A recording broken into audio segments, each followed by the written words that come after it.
years ago, my family and I decided to spend a weekend in Singapore. I don't know why we chose this country, but there we were, having fun, going to theme parks, malls, and my personal favorite, the zoo. It was while we were there that my sisters and I went to get some souvenirs. And so we went to the gift shop, and while I looked at everything normal like plushies and glow-in-the-dark animals, they took an interest in a rubber chicken. Every time they squeezed it, it would make this horrible, blood-curdling squawk, and while they laughed and thought it was the funniest thing in the world, all I could think about was the deep sense of dread settling into my chest.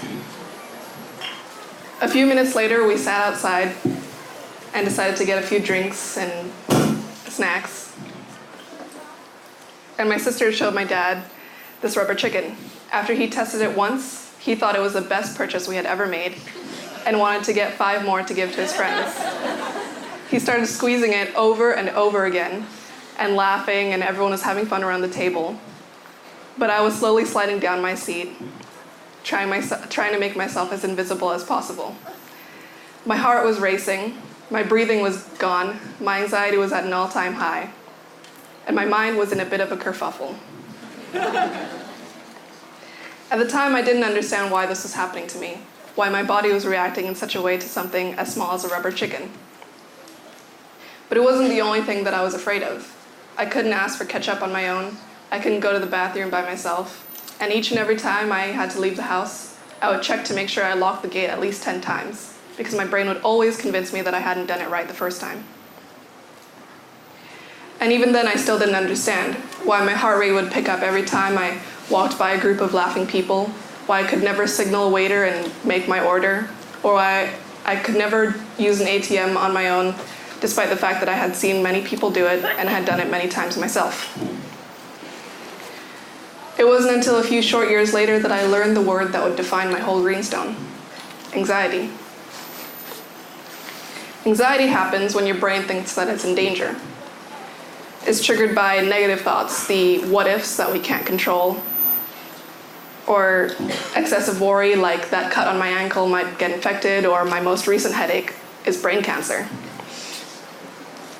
It makes me feel fearful, worried, out of control, and overwhelmed. And during this time, your fight or flight instinct will also be triggered. Your adrenaline is pumped. You start taking short and shallow breaths. The oxygen in your body builds while the carbon dioxide goes down, creating dizziness. Your heart also begins to beat faster, and your arms and legs might start to get shaky in preparation for the biggest fight of your life or the fastest sprint you've ever done. During this time, you might also start to sweat, so your body can cool itself down. And this is all started by the amygdala, 2 almond-shaped structures near the hippocampus that are in charge of memory and emotions. So while you're sitting there, stinking up the room with your sweat, freaking out over a rubber chicken, you might also start to cry or get really angry. Now I'm talking to you about this like I'm some sort of expert, but the truth is I never learned about this word until I was in high school. It's not commonly spoken about in Indonesia or Asia in general. And when you talk about mental illness, people simply think that you're weak, overreacting, or as my family used to tell me, that I have nothing to worry about. I once read an article about mass possessions in high schools around Indonesia. It would happen every single year at the same time, and the kids would start showing classic signs of possession like convulsing, screaming, memory loss, or no control over their own bodies. A priest would then be called, or they would be taken to a mosque, depending on their religion. And to everyone else watching, it's easy to believe that this is the work of the devil.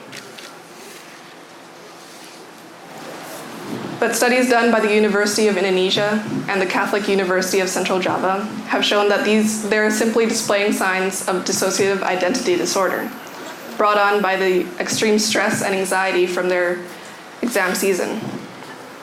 And yet so little is known when 6% of the 15 and older people in Indonesia suffer from a form of anxiety. And for the rest of the world, 1 in 5 people will suffer from a form of anxiety. For my family with 2 older sisters and my parents, that one person was me. And even though there are so many treatments available and people you can go to for help, for those who don't know about it, they can't get access. And to quote the World Health Organization, where there is neglect, there is little or no understanding. And where there is no understanding, there is neglect. It was through this time of lack of awareness that I found my own personal cure in an all-inclusive mindful coloring book. Over the years, I went through 3 different books, going through different coloring markers and coloring pencils, just to stay in this state of calm with no intrusive thoughts constantly zipping into my mind. Now, coloring books have become so trendy that they have made one specifically for adults, which is good because just 10 minutes of coloring have shown to reduce symptoms of anxiety and depression. Coloring relaxes the amygdala and activates your creativity. It is also shown to bring an 80% increase in creativity, confidence, and general motivation. But I began to ask myself, what exactly is mindfulness? Why is it so popular in our society?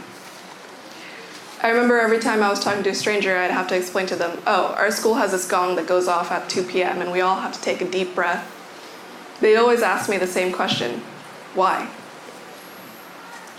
Well, for one, it helps with concentration, academic performance, and our ability to focus.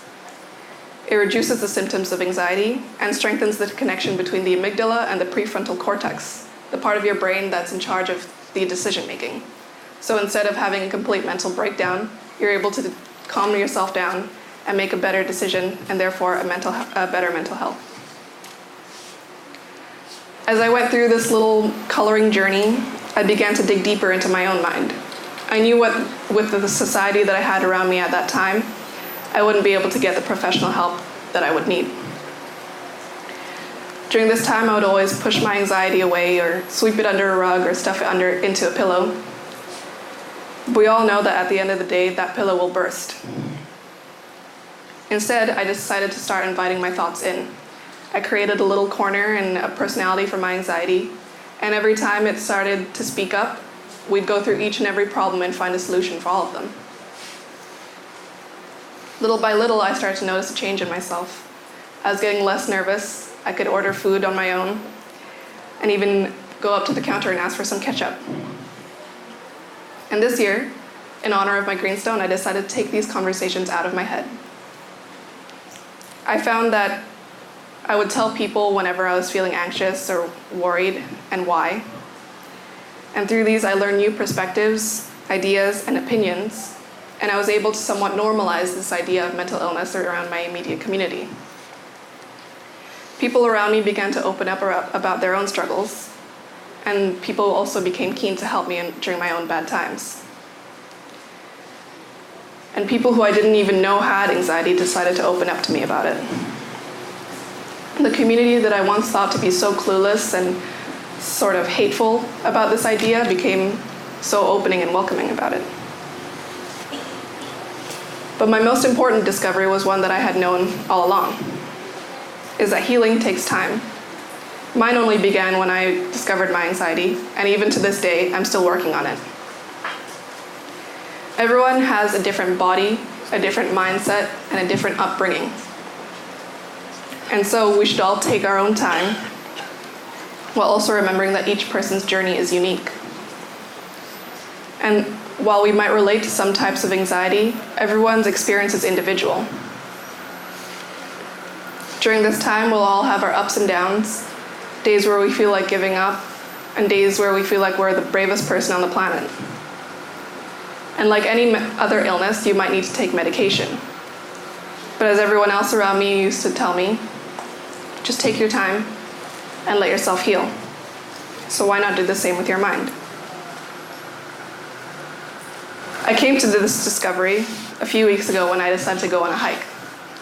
I had skipped school and I was also a little bit nervous about that,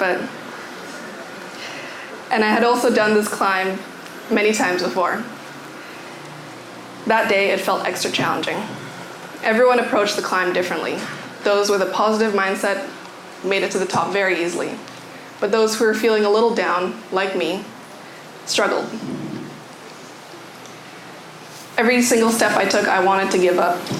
Every time the road got a little steeper, I'd convince myself that I'd just turn around, go back to the car, sleep, and wait for the sun to rise. I told myself that the volcano wasn't that special, that I had seen a sun rise many times in my life, and that it wasn't worth it. Unfortunately, my sister, the same one who gave me a panic attack from a rubber chicken, decided to stay with me. She encouraged me to keep going, offering me water and telling me to take my time. And eventually we did make it, a few hours late, but there we were. My clothes were soaked in sweat and my shoes were filled with sand. And as we all stood up there watching the sunrise and enjoying the view, I turned to one of my friends and I asked him, "How was it?" And he told me, "The journey was pretty horrible, but I have to admit the view is pretty spectacular." Thank you.